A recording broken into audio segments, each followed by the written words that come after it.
What's up everybody, and welcome to the channel. Today we're going to take a look at the brand new 2024 Nissan Leaf SV Plus. This one's finished, of course, in a pretty cool two-tone with the black and white, and the MSRP is about $38,000. Now, powering this fully electric Nissan Leaf, you're going to find the 60 kilowatt hour battery, 160 kilowatt hour motor. It pumps out 214 horsepower with 250 pound-feet of torque. It's front-wheel drive and has a max range at 212 miles.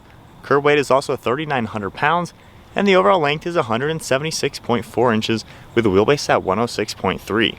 Width is 70.5 and height is 61.7 inches. Moving on to the exterior styling with the Nissan Leaf, this is kind of a small size hatchback. Up in front, you're going to see a pretty good looking set of LED headlights. You can see the daytime running lights and the blacked out design for the entire housing. This gets a gloss black front grille with a pretty cool design underneath like a tinted piece of plastic, along with the new Nissan logo that does illuminate. We got a forward facing camera, more gloss black trim surrounding the front, and then a nice set of fog lights down below. The new Nissan Leaf definitely has a sporty appearance up in front with some sharp lines surrounding. Then you can see on this front hood area, you can see a sharp line cutting towards the windshield, and then another one towards the center that even surrounds those charge ports. So overall, it comes together nicely for being a compact hatchback. At the side, you're also going to see these 17-inch wheels finished off in a super unique multi-spoke design, and I like the two-tone color. You see a sharp body line surrounding that front wheel, then a sharp line for the design of the side skirt. We get chrome on the door handles, and then gloss black mirror caps with an integrated side view camera, and then huge windows surrounding the side. All surrounded in black, you're going to see the gloss black towards the back, and gloss black on this roof for the two-tone look. The overall side profile is a pretty proportional looking compact car. Overall, I think it does have a little bit of a sporty touch to it, and I like how the roof is floating towards the back with the two-tone look. You can also see the integrated spoiler up on top with your third brake light, more gloss black trim surrounding it, and all gloss black for the rear with the Nissan badge. Get your SV Plus logo, of course backup camera, then the Leaf badges on the left side, and the taillights have a pretty sharp look. Down below in the rear, you're going to see all of your parking sensors. It's a pretty sporty looking rear diffuser with some fins along with a two-tone color, and you get some nice sharp lines throughout this liftgate to match the design of the front. Moving on to the key fob, get lock, unlock, a button as well to open up that front charge port. But from here, you can just grab the door handle, take a look at this interior. You're gonna see black fabric for this spec, along with some blue accents all throughout it. We get a black door panel with a plastic material up above. You get some padding on this fabric armrest, and then all contrast blue stitching. We have window controls, lock and unlock, and mirror controls, along with a grab handle and some storage. Then you're gonna see power controls for this driver's seat as well. You can see the black fabric with all this blue stitching and a pretty cool gray, blue, and black insert throughout the seat. Pretty cool design. I think it fits this EV very nicely. And then spinning around, we get a flat bottom design for the leather wrapped steering wheel with more blue stitching and silver trim. And then now inside the 2024 Nissan Leaf, keep my foot on the brake, we can go ahead and turn on all the electronics as well as the car. Get a nice depiction on the LCD screen on the left side. You're also going to see that analog speedometer to the right. You can configure that screen using this control panel right here. So if we take a look now, you can see the eco along with your power and charge. You can see the digital speed readout, of course your battery percentage. Scrolling up and down, you're going to see a few things of information within the car. And then if you scroll left and right, you can see a few different things that are going to pop up. You have navigation, you're also going to see all of your audio controls, and different information right here. And then of course you can continue scrolling. So now you get a little bit different screen on here with your range right in the center, and then charge time. So pretty nice what you get. Not too simple, but not too confusing. Then on the right side, we got all the cruise control settings, Bluetooth and audio, a few more audio controls on the left side, your stock on the right for the windshield wipers, and then turn signal and headlights to the left. Got the nice new Nissan badge right in the center. And then you can see to the left of the steering wheel, we're going to see the charge port open, heated steering wheel, steering assist. You can see the interior dimming, one of your air vents, and then just some black plastic throughout this dashboard. Very simple looking. Over on the right side, you're going to see kind of a cool silverish material over on that airbag cover. And then right in the center, underneath your air vents, you have your infotainment. This is basically what you're going to expect in most Nissans. We have your menu icon right there, and and you can scroll left and right, see a few different things. You can see your climate. Of course, you can continue over, see a few more. You have phone integration, things down here for your menu. You have the map, of course, settings you can view, and then back to menu. We have audio shortcuts, a camera shortcut as well. So you're able to take a look at that front view, the top-down camera as well. Then you can get a side view of that front right tire. And down below that, we do get some physical climate controls. You have temperature on the left, fan speed on the right, all your different zones, recirc and defrost, and then the auto button right in the center. Down below that, we're going to see heated seats, USB ports, and a 12-volt, then a nice storage cubby down below. Up in front, you're going to see that eco icon to toggle that on and off. And then right here, we have the E-pedal. You pull this back, and that's going to go ahead and turn that on for like the one-pedal driving. We also have the shift pattern over here, and the actual shifter, which is a little funky. So you can pull it this way for drive, this way for reverse, and then of course just tap the P button for park. You can see some gloss black electronic parking brake along with 2 cup holders, and then more blue stitching on this black vinyl. Popping this open, we get a little bit amount of space, and then of course your typical glove box on this right side. One last look at the interior. Very simple in here for sure. It's definitely an economy car at the end of the day. However, overall layout is pretty simple and usable. We have a ton of headroom with this light gray headliner. Then you're going to see some dome lights. You get a sunglass holder, and then your mirror. Moving on to the rear seat space, just grabbing the door handle, opening it up. You're going to see all the same black on the door panel with blue stitching, and then the same interior designed for these back seats. This can seat 3 people back here. You can see the blue stitching up above. No real amenities aside from just a little bit of storage on that seat, and then 2 plugs down below. However, you can pull these pieces up, and then this will slide forward and fold down nice and flat to give you more cargo area. Alright, so sitting in the back seat of the Nissan Leaf. So I am 5'11". I wasn't expecting it to feel a little tight back here. Now up in front, you have a ton of headroom. However, sitting back here, since there's of course battery packs all underneath the car, my head is just barely touching the ceiling, and I feel like I am way above this driver's seat. So it's kind of weird. I would be staring above my own head if I was sitting in the driver's seat. So it's a little weird back here, not gonna lie. Armrest is fine. The seat definitely does feel small, and actually if I scoot all the way back, I do touch the ceiling. So in the back seat, this is good for kids, and if you are an adult, I mean, it's fine in a pinch. It won't be the worst back here for maybe an hour. However, it's definitely a little on the cramped side. Like I said, no amenities, no armrest in the center. However, in a pinch, it still is a practical car. Moving on to the cargo area, the button is underneath the Nissan badge. You can manually lift that open, and back here you're going to see you do have quite a lot of storage space. The floor is pretty low to the ground.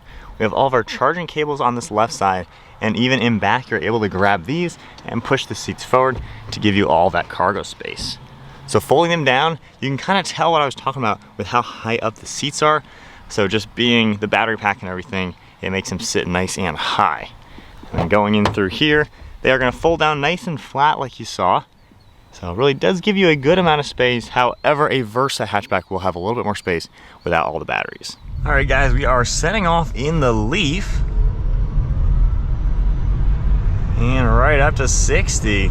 This thing's actually pretty peppy. Now, the base model one, which starts around $28,000, has a nice chunk less horsepower. So this SV, the $38,000 one, fully loaded, pretty peppy for what it is. It's nice to see there's 2 different offerings available, and this one's no slouch. It'll get you up to speed, no issue.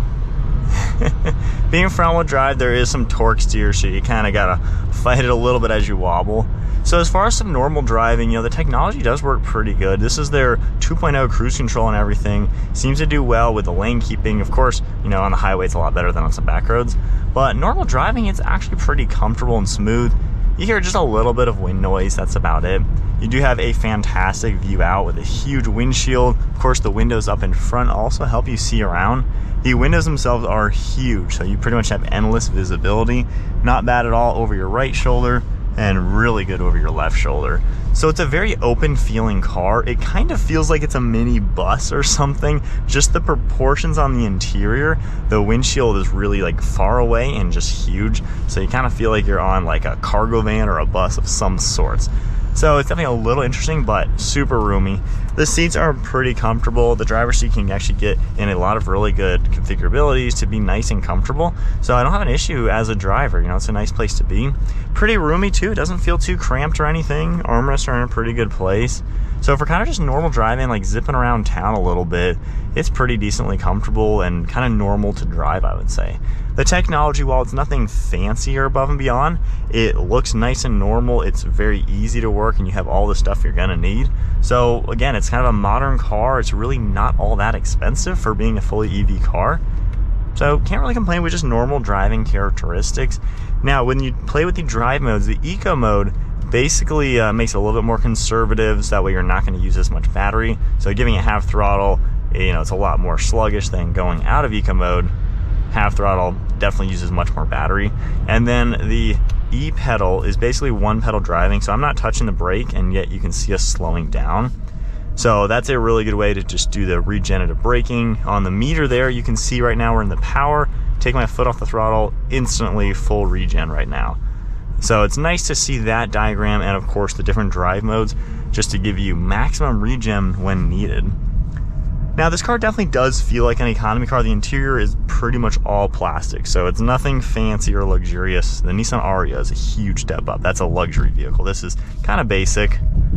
However, you know, hitting those big train track bumps, it feels solid though. So it's nicely put together. It's just, you know, not a refined interior. It's a fine place to be though. I wouldn't say it's, you know, anything bad or anything like that, but it's certainly no luxury car or anything. Traction control flickering just a little bit. I really do like the power. I think they've done a good job giving you a really peppy power plant. And you can only go 200 miles on a range, so that's kind of a little bit of a downfall with it. However, around town and stuff, honestly, you really shouldn't have too many issues zipping around, you know, for a week and then plugging it in maybe on a Friday night and letting it charge overnight at your house or something. But for a relatively affordable EV, you know, it seems like it's practical, it's roomy, it's got enough tech in it, and not a bad option for the money. All right, so turning around to my honest thoughts. Ooh, a little torque steer getting me.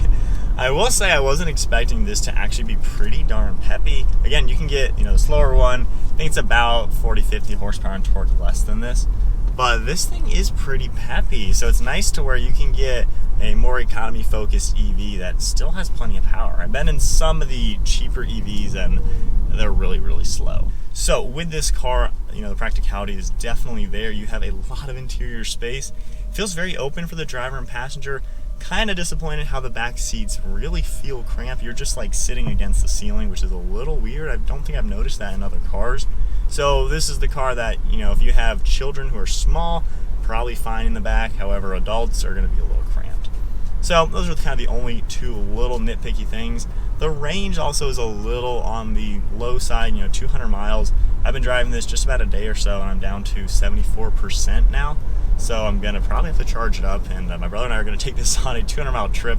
So we definitely are gonna have some range anxiety driving this. So I would say this ideally is for the person who's driving it around town. You know, it's not gonna be a long haul driving car, you know, highway cruising from, you know, point A to point B. That's a long distance away. But a good city car, something like that around town, I think this is kind of where this car would shine. You know, it's easy to park, it's got a small footprint, it's got that pep, you know, to get up and move around town. So I think it's a good city EV, and given, you know, being that it doesn't really take that much time to charge, it's about an 11-hour charge time. I believe that's just your 240 volt or the 120 volt. So not too hard doing it overnight at your house or something like that. So it seems like this is a pretty good, affordable, economical EV to get. Now for 38 grand for this particular spec, yeah, there's some more luxurious Focus cars you could buy for about $40,000. So I'd be curious to drive the basic Leaf and see if it's quick enough to where it feels fine, because you certainly save a lot of money going that route. But if you want one with the extra power, keeping it under 40 grand, and again, you know, the average price of a new car is over $40,000. So this is actually a pretty affordable car in today's world for brand new and being fully electric. Not a bad way to go. You know, obviously no crazy refinements for the interior, but if you're looking for kind of your point A to point B economy EV, I feel like this is a good option. It does drive really solid. It doesn't feel like it drives cheap. It feels really solid, just the weight of it. Obviously it does weigh a nice chunk. However, it goes over bumps nicely. It doesn't feel noisy or crazy when you are at high speeds. You know, that's 60, still feeling nice and comfortable. So I think they've done a good job giving you an economy EV for a relatively affordable price, but still making it feel like a pretty solid car. Got all the tech, got all the safety features, and it's roomy, especially for cargo. So I think that is about then it for the 2024 Nissan Leaf, the SV Plus. Cool option for sure. And once again, I was very surprised with the power. I did not expect that from a Leaf. Hope you all enjoyed today's video. If you did, give it a thumbs up and hit that subscribe button. Stay tuned for plenty more content, and I'll see you all in the next video.